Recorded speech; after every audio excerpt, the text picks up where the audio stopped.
할렐루야. 오늘도 한날이 밝았습니다. 제가 가끔씩 드리는 얘기인데 이 오늘이라는 한날은 어제 우리랑 운명을 달리한 그 사람들이 그렇게 하루만 더 살았으면 했던 그날이에요. 우리는 그냥 얻은 것 같지만 하나님이 허락하셔서 이렇게 귀한 한날을 부여를 받았습니다. 이 귀한 한날을 기도로 시작하시는 여러분들에게 하나님의 더 큰 은혜가 임하시기를 주님의 이름으로 축원을 드립니다. 예. 요즘 휴가철인데 신앙에는 휴가가 없습니다. 믿음에는 휴가가 없어요. 하나님 나라에서도 휴가는 없어요.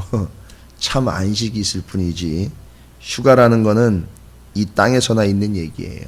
믿음에는 휴가가 없습니다. 잘못 휴가 갔다간 큰일 납니다. 믿음으로는 말씀드리는 거예요. 왜 이런 얘기를 드리느냐 하면은 히브리서를 기록할 당시에 이 히브리서를 기록한 이 기록자가 아마 사도겠죠. 이름은 정확하게 나와 있질 않아요. 그리고 또 누구한테 특별히 보낸 건가, 누구한테 보냈다라는 얘기도 특별히 없어요. 그 내용을 쭉 보니까 이건 뭐 보나마나 유대인들이에요. 근데 유대인들이 어떤 유대인들이냐면 여전히 유대교에 빠져 있는 유대인들이 아니고 유대인이었는데 밖에 나가서 지금 로마가 전 세계를 지배하고 있는 상황 가운데에서 또 유대인들로서 살아가다가 예수를 영접을 해서 이제 유대인 중에 그리스도인이 된 사람들이에요. 그러니까 지금 이제 문제는 뭐냐 하면 아시다시피 교회가 성도가 처음엔 유대인들한테 핍박을 받았고 그 다음에 로마인들한테 또 핍박을 받아요. 그러니까 이게 예수를 믿는다는 게 어떤 사람은 내가 뭐 그렇게 했으면 하나님이 나한테 어떻게 잘 보상해 주겠지. 내가 그런 것도 포기하고 내가 심지어는 내 가족까지도 버렸는데 하나님 나한테 뭐 해 주시겠지. 뭐 이런 착각을 하는 경우가 있어요. 그게 아니라 하나님께서는 유대인들이 하나님의 말씀에 명확하게 명시된 구약 성경에서 그렇게 귀에 못이 박히도록 요즘에 우리도 창세기를 묵상을 하고 있지만 그 창세기에서도 얘기하고 있는 요셉의 위치며 구원에 대한 명확한 근거들을 이미 다 수도 없이 얘기를 했는데 여전히 알아먹지 못한 채로 유대교에 남의 아직도 메시아가 오지 않았다라고 그렇게 혼자 주장하면서 예수를 인정하지 않고 고백하지도 않고 있는 상황 가운데에서 예수를 믿게 되었단 말이죠. 근데 이 예수를 믿게 된 사람이 쉽지가 않아요. 여전히 예수 믿는 것 때문에 핍박이 오고 있어요. 그리고 이제 또 한 가지 문제가 뭐냐면 유대인들을 제가 무시하는 게 아니라 유대인들은 이미 하나님이라는 존재에 대한 하나님에 대한 믿음이 있었어요. 그러면 그 믿음이 온전하고 완성이 되려면 하나님이 우리를 구원하시기 위해 보내신 예수를 믿음으로 그 믿음이 온전해져서 그 온전한 믿음 때문에 우리가 구원을 받게 되는 건데 이게 어떻게 된 게 유대교에서 예수를 믿어서 그 구원을 확증하려고 하나님의 나라와 또 예수 그리스도의 뜻에 합당한 삶을 살아가야 되는 유대인들 중에 그리스도인이 된 사람들이 예수님을 믿고 났는데 시간이 지나면 믿음이 성숙이 돼야 되는데 영 발전이 없는 거예요. 믿음이 성장을 하지 않는 겁니다. 그냥 옛날에 유대교일 때 하나님에 대해서 알았던 거 그냥 여전히 그것만 가지고 울고 먹는 거예요. 그러다 보니까 교회 안에 어떤 문제가 생깁니까? 교회 안에 문제가 발생되기 시작을 하는데 히브리서 본문의 초도 부분에 분명히 얘기하고 있어요. 이 히브리서를 쓴 이 사도는 그 교회 안에 있던 문제들 중에 가장 심각한 한 가지 문제를 뭐라고 지적을 했느냐 하면 신앙의 연조는 깊은데 여전히 젖이나 먹어야 되는 상황 가운데 머물러 있는 사람들에 대해서 안타깝게 얘기를 하는 겁니다. 보십시오. 바깥으로는 핍박이 있지요. 스스로는 신앙을 열심히 여기까지 오랜 기간 동안 내가 가문의 몇 대를 이어서 신앙이 내려왔고 심지어는 이제 내가 교회에 헌신한 지 몇 년 됐다라고까지 입으로는 자랑을 하는데 신앙은 전혀 그 수준에 미치지를 못하는 거예요. 그래서 여전히 젖이나 먹어야 되는 상황 가운데 있는 이들, 너희가 선생이 되어야 마땅한데 여전히 젖이나 먹어야 될 그런 연약한 상황 가운데 있는 것들, 이게 문제라는 거죠. 그리고 더 심각한 문제는 뭐냐? 예수를 믿음으로 교회 안에 들어오게 된 성도들이 뭔 생각인지 모르겠는데 이런 여러 가지 이유와 연유 때문에 다시 옛날로 돌아가는 거예요. 유대교로 그냥 돌아가 버리는 거예요. 잘 청소가 됐던 집으로 쑥 들어가 버리는 거죠. 정리를 다 해놨는데 그냥 그 집으로 다시 들어가 버리는 거예요. 아무것도 없는 유대교 안으로 들어가 버리는 겁니다. 그 옛날로 돌아가 버리는 거죠. 자, 이제 이런 상황입니다. 이런 상황 가운데 놓여 있는 예수를 믿는다 하지만 그 믿음이 연약하여 또 핍박을 당하고 어려움 가운데 있는 이들에게 특별히 옛날 유대교로 자꾸 돌아가려고 하는, 옛날에 그때 그랬던 것들, 옛날에 그때 그렇게 그냥 편안하게 했던 것들, 옛날에 그때 그렇게 그냥 어울려 좋았던 것들, 이런 것들로 돌아가 버린다는 얘기죠.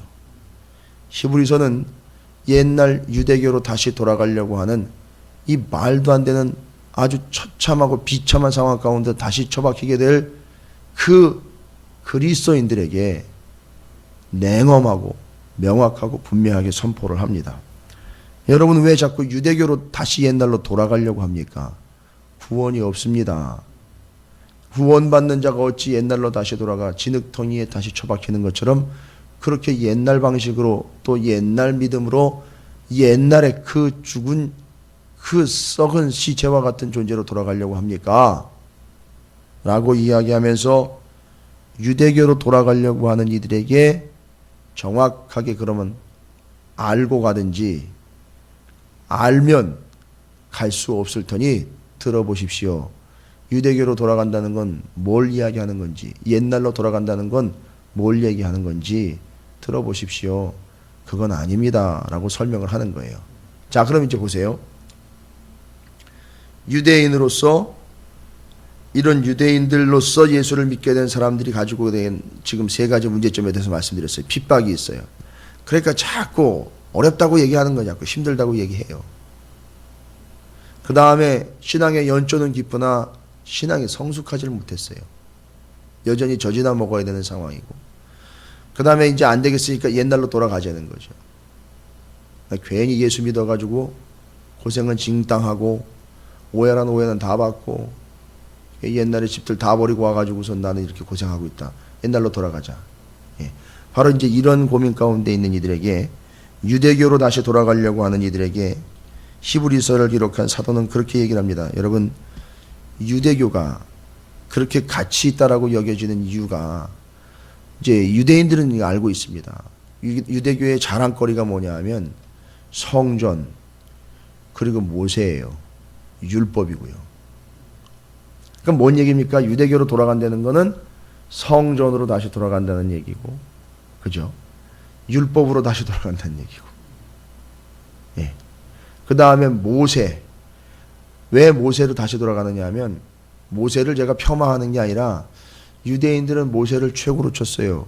왜냐하면 하나님을 직접 대면해 본 사람이거든요. 그리고 하나님이 그 사람한테 율법을 주셨잖아요. 그러니까 최고인 거예요, 모세가. 그러니까 이렇게 들은 거죠. 이제 옛날로 돌아가는 건, 유대교로 다시 돌아가는 거는 이거예요. 성전으로 돌아가는 거요, 율법으로 돌아가는 거요, 모세에게로 돌아가는 거예요. 그럼 돌아간다는 얘기는요, 어디를 떠나는 게 되는 거죠? 생각해 보세요. 성전으로 돌아간다는 얘기는 어디를 떠나는 거죠? 교회를 떠나 성전 가는 거예요. 그 다음에 율법으로 돌아간다는 얘기는 뭘 떠나 율법으로 간다는 얘기죠? 예수님이 뭐 때문에 오셨는데? 율법을 완성하러 오셨는데, 그게 뭐였죠? 이 땅 가운데 우리의 죄를 대속하시기 위하여 십자가에 달려 돌아가시고 우리는 그걸 믿음으로 구원을 얻는다는 이 사실, 뭡니까? 복음 아닙니까? 그러니까 율법으로 간다는 얘기는 뭐를 떠나갔다는 얘기죠? 복음에서 떠나 율법으로 간 거예요. 자, 한 가지 더 중요한 겁니다. 이들이 모세로 떠나갔다는 얘기, 모세에게로 다시 돌아갔다는 얘기는 구약 성경에서는 하나님이 천사를 통해서 내지는 천사와 함께 있는 모세, 하나님의 사람들 중에서 가장 승하다라고 여겼던 모세에게 하나님이 율법을 전달해 주셨지만 신약으로 넘어와 보십시오. 율법이 아닌 생명의 복음을 누구를 통해 주셨습니까? 예수 그리스도를 통해서 주신 거예요. 그러니까 모세에게로 돌아간다라는 얘기는 누굴 떠나가는 겁니까? 예수 그리스도를 떠나서 모세에게로 가는 거예요. 엉망진창되는 거예요, 지금 다. 별거 아닌 것 같지만 보십시오. 교회를 떠나 성전으로 갑니다. 또한 복음을 떠나 율법으로 돌아가는 거예요. 예수를 떠나 모세에게로 가는 거예요. 그래서 이 히브리서를 기록한 이 사도는 여러분 도대체 무슨 생각으로 그런 행동을 하는 겁니까? 여러분이 받은 구원이 어떤 구원인데 옛날로 그렇게 말도 안 되는 근거를 가지고 자꾸 옛날로 돌아가고 그전 것으로 돌아가고 율법으로 돌아가고 성전으로 돌아가려고 합니까? 정신 차리십시오. 어떻게 해서 거기서부터 떠나 여기로 왔는데 가지 말라는 단순한 얘기가 아니라 무엇 때문에 이렇게 왔고 어떻게 해서 여기 왔는데 지금 상황이 어떤 상황인데 옛날로 돌아가려고 하고 있습니까? 정신 차리십시오. 죽습니다. 구원받기 위하여 온 것인데 어떻게 다시 옛날의 죽음으로 다시 돌아가는 겁니까? 정신 차리십시오. 이야기하면서 성전으로 돌아가려고 하는 이들에게, 그럼 성전으로 들어간다는 얘기는요, 예루살렘 안을 통화해서 성전으로 간다는 얘기잖아요. 근데 예수님은 어떻게 하셨습니까? 성전 안으로 들어가신 게 아니라 십자가를 지고 예루살렘 영문 밖으로 십자가를 메고 골고다로 올라가셨단 말이에요.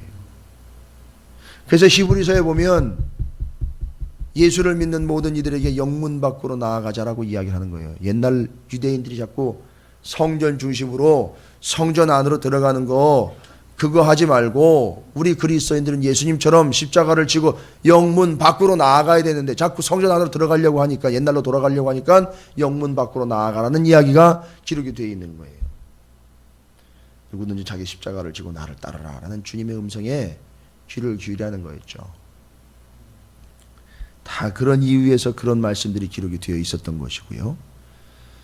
자, 이젠 복음을 떠나 율법으로 가려고 한다는 거잖아요. 복음. 이 복음은 곧 예수 그리스도입니다. 뭐 다른 말 할 필요가 없어요. 자꾸 옛날로 돌아갈 때 율법으로 돌아간다는 얘기는 복음을 떠나 율법으로 돌아간다는 얘기예요. 죽음입니다. 생명이 없어요. 주님은 오히려 그 율법을 완성하러 오셨는데 미완성의 율법으로 돌아가 버리는 거예요. 예. 그냥 그렇게 멈춰버리는 거죠. 난 예수를 떠나 모세에게로 자꾸 돌아가려고 하는 그런 비참한 가운데 놓여 있습니다. 그래서 오늘 말씀에서는 뭘 얘기하는 거냐면 옛날 유대교로, 옛날 생활 습관으로, 옛날 신앙으로 돌아가려고 하는 걸 모세에게로 돌아가려고 하는 것과 같은 모습으로 설명을 하면서, 여러분 왜 예수님을 떠나 모세에게로 자꾸 가려고 하는 겁니까? 모세를 나쁘다라고 이야기하는 게 아니라 모세에게 구원이 있는 게 아닙니다 라고 이야기하면서 이제 모세보다 능하신 예수 그리스도에 대해서 설명을 하고 있는 거예요. 오늘 본문이. 그게 뭐라고 얘기합니까? 모세에 대해서 이야기할 때 모세를 나쁘게 얘기하는 게 아니에요. 모세를 자꾸 예수 그리스도와 같은 존재로 자꾸 높여서 숭배를 하려고 하니까 문제가 되는 거죠. 모세가 한 일이 얼마나 큰 일입니까? 애굽에서 이스라엘을 구원을 해낸 존재 아닙니까? 그렇죠. 지도자로 세운 존재예요. 역할로 보면 예수님과 거의 비슷한 존재 아닙니까? 죽음에서 하나님의 백성들을 이끌어 인도해내는 존재와 같은 그런 유형적인 면에 있어서는 비슷한 면이 있는 그런 분이에요. 그러니까 인정할 만한데 모세가 구원을 주는 게 아니에요. 모세를 통해서 구원을 얻는 게 아닙니다. 하나님 모세를 보내서 이스라엘을 구원해낸 것이지 모세를 통해서 구원을 받는 게 아닙니다. 자, 그래서 모세에 대해서 이야기합니다. 그러므로 함께 하늘의 부르심을 받은 거룩한 형제들아, 이제 우리가 자꾸 옛날로 돌아가려고 하고 자꾸 다른 생각하는데 당신들은 어떤 존재라는 겁니까? 하늘의 부르심을 받은 거룩한 자들인데, 우리가 믿는 도리의 사도이시며 대제사장이신 예수를 좀 어떻게 하래요? 깊이 생각하래요. 왜? 자꾸 누구로 돌아가려고 어디로 돌아가려고 하니까요. 자꾸 모세 생각하고 옛날 생각하면 옛날로 돌아가려고 하니까 그거 하지 마십시오의 개념이 아니라 오히려 뭐를 하라는 거죠? 예수님을 더 깊이 생각을 하라는 거예요. 예수님을 더 깊이 묵상하라는 거예요. 예수님이 어떤 분이며 예수님이 말씀에서는 어떻게 기록되어 있고 예수님은 무엇을 위하여 오셨으며 예수님은 구원의 어떤 의미인지 예수님은 하나님의 어떤 존재이며 예수님은 우리에게 어떤 존재인지 이런 모든 것들을 옛날로 돌아가 모세가 누구이고 성전이 뭐고 율법이 뭔지 이런 거 생각하지 말고 예수님이 누구인지를 깊이 생각하라는 얘기예요. 이건 시간 날 때마다 예수님을 집중하라는 얘기거든요. 잘 보니까 자꾸 옛날로 돌아가고 자꾸 옛날 얘기하고 자꾸 그 이전에 믿음이 없었던 상태로 자꾸 복귀하려고 하는 사람들 특징을 보니까 예수에 대해서 전혀 모르는데 묵상을 하려고 하지도 않고 예수에 대해서 고민도 안 하고 예수님에 대해서 배우려 하지도 않고 예수님을 깊이 묵상하지도 않은 결과 그렇게 된다는 거예요. 믿음이 없게 되는 거예요, 결론은. 자, 그래서 3장 2절에 그는 자기를 세우신 이에게 신실하기를 모세가 하나님의 온 집에서 한 것과 같이 하셨으니, 그러니까 예수님과 모세가 지금 하나님이 맡겨주신 사명을 감당한 거에 있어서는 별로 차이가 나지 않는 듯 합니다. 왜냐하면 모세에게도 맡겨주셨고 예수님에게도 맡겨주셨는데 다 감당하셨습니다. 3절에 보니까 3장 3절에 그는, 자 보세요, 이제 그는 모세보다 더욱 영광을 받을 만한 것이 마치 집 지은 자가 그 집보다 더욱 존귀함 같으니라. 그러니까 모세는 영광을 받을 존재는 아니에요. 하나님의 인정을 받은 존재이긴 하지만 사람들에게 영광을 받아야 될 존재는 아니라는 겁니다. 모든 영광은 하나님이 받으시는 것이고 모세는 하나님이 그를 지도자로 잘 사용을 했을 때 충성되이 감당했던 하나님의 일꾼이었었어요. 그걸 이제 집 짓는 것과 집 주인과 비교를 하는 거예요. 여기 3절의 말씀처럼 집 지은 자가 그 집보다 더욱 존귀함 같으니라. 집이라는 말이 여기 6절까지의 말씀에서 집이라는 말이 여러 번 등장을 하죠. 이 성경적으로 또 유대인들도 그렇고요. 초대교회 또 지금도 마찬가지입니다. 성경에 이 기록되어 있는 집이라는 말은요. 집이라는 말은 원래 구약 성경에서는 유대인들을 의미하는 단어로 주로 사용을 했었어요. 구약 성경에서는 유대인. 근데 이제 신약으로 넘어오면서 이 집이라는 단어가 유대인이라는 개념을 넘어서 예수를 믿는 그리스도인들과 교회를 집이라고 표현을 했었어요. 그런 의식을 가지고 한번 다시 본문을 보시면 그는 모세보다 더욱 영광을 받을 만한 것이 마치 집 지은 자가 그 집보다 더욱 존귀함 같으니라. 모세도 집이라는 존재, 모세도 집에 해당하는 거예요. 그죠? 그걸 누가 지었느냐 하면 하나님이 지으신 거예요. 그러니까 이제 모세도 숭배해야 될 대상이 아니고 우리랑 똑같은 존재예요. 오직 집을 지은 자인 하나님만이 영광을 받아야 된다는 거죠. 근데 예수님은 그 집이 아니라 그 집을 지으신 하나님이 곧 예수님이에요. 그러니까 모세랑은 그렇게 비교하면 안 되는 거예요. 원래는 4절이죠. 집마다 지은 이가 있으니, 바로 여러분들 다 하나님이 지으신 집들 아닙니까? 이 교회 맞죠? 만물을 지으신 이는 누구라는 거예요? 하나님이시라는 거예요. 5절이면 또한 모세는 장래에 말할 것을 증언하기 위하여 하나님의 온 집에서 뭘로써요? 종으로서 신실하게 감당한 하나님의 종이었어요. 그런데 예수 그리스도는요, 그 집을 맡은 6절이죠. 그리스도는 하나님의 집을 맡은 누구래요? 아들이에요.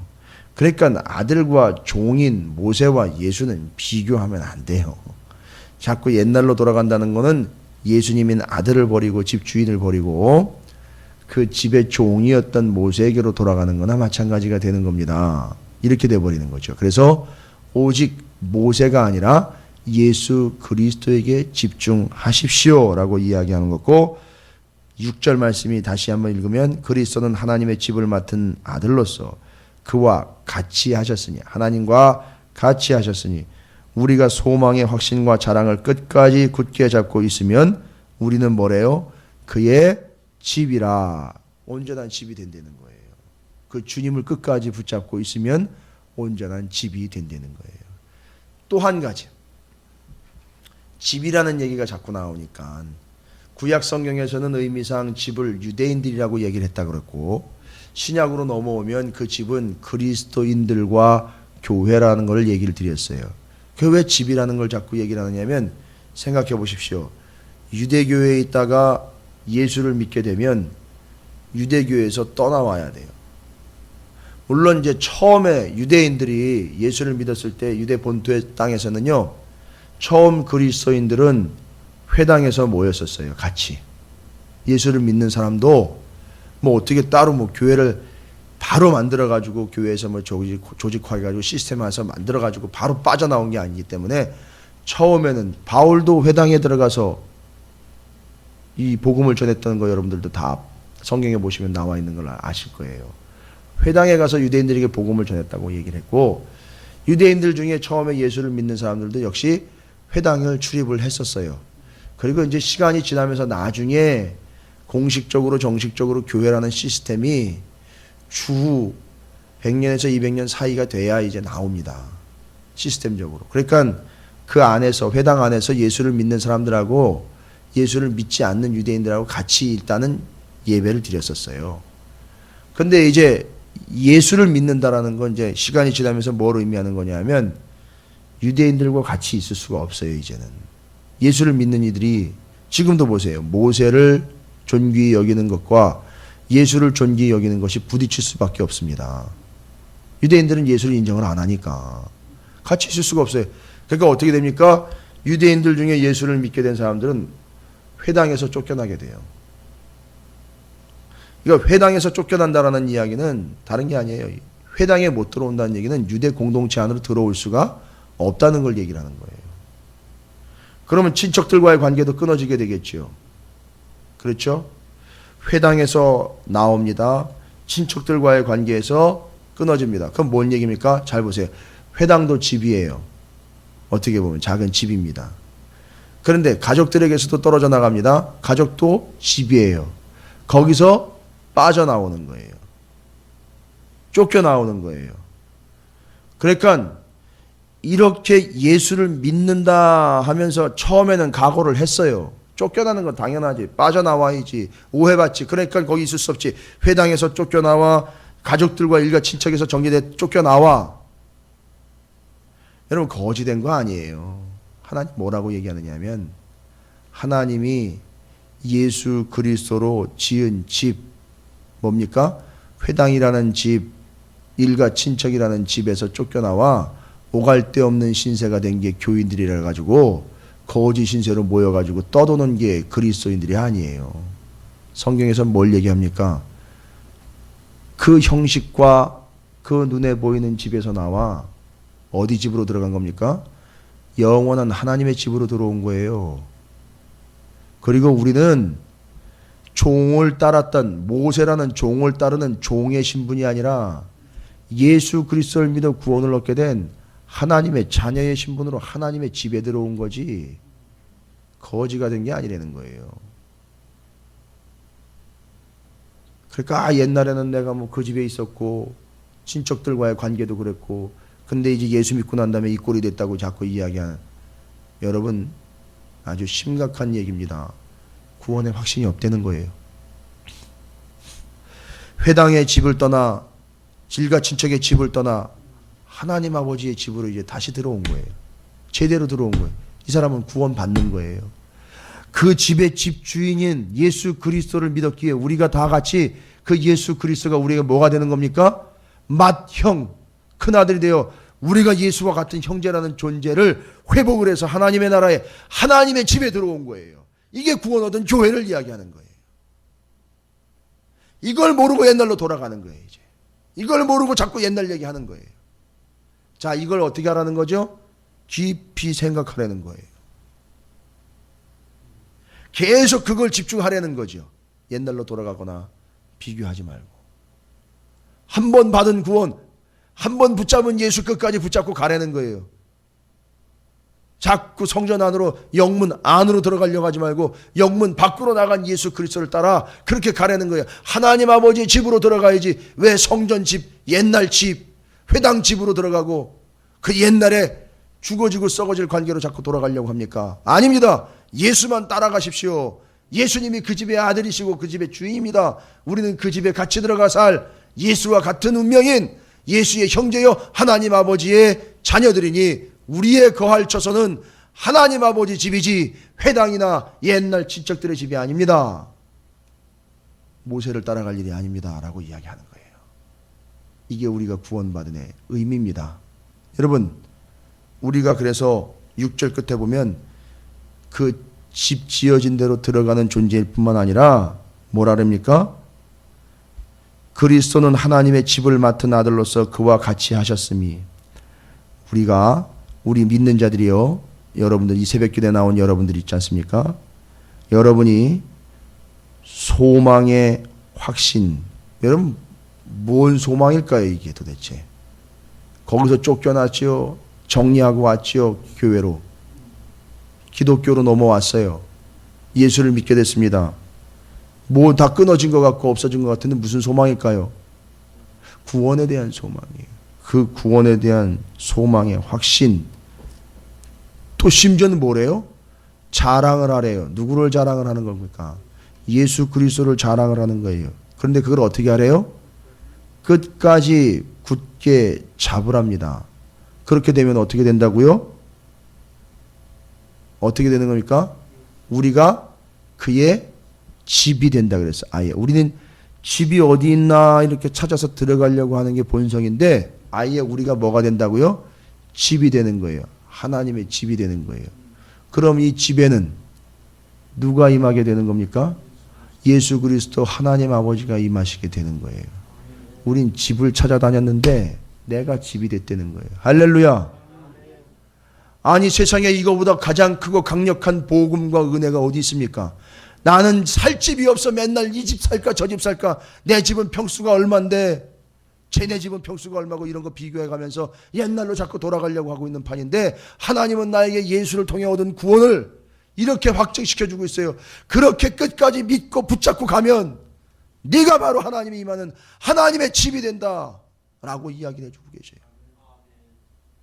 내가 사는 집이 비록 반평짜리 아파트도 안 되는 쪽방 신세가 바람도 안 통하는 부족한 집일지라도 내가 살아가는데 예수를 믿느라 여기까지 왔는데 너무너무 힘들게 왔어도 나는 온전히 예수를 붙잡고 믿음과 소망으로 가지고 예수를 자랑 삼는 그들의 삶은 바로 그 사람이 뭐가 된다고요? 하나님의 집이 된다는 거예요. 그리고 그 집엔 하나님이 함께 하신다는 거예요.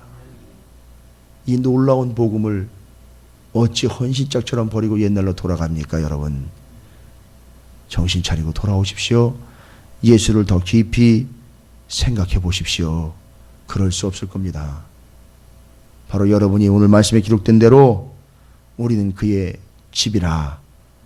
오늘 그 집에 하나님이 떠나가지 않고 함께 하시며 임하여 주실 줄로 믿습니다.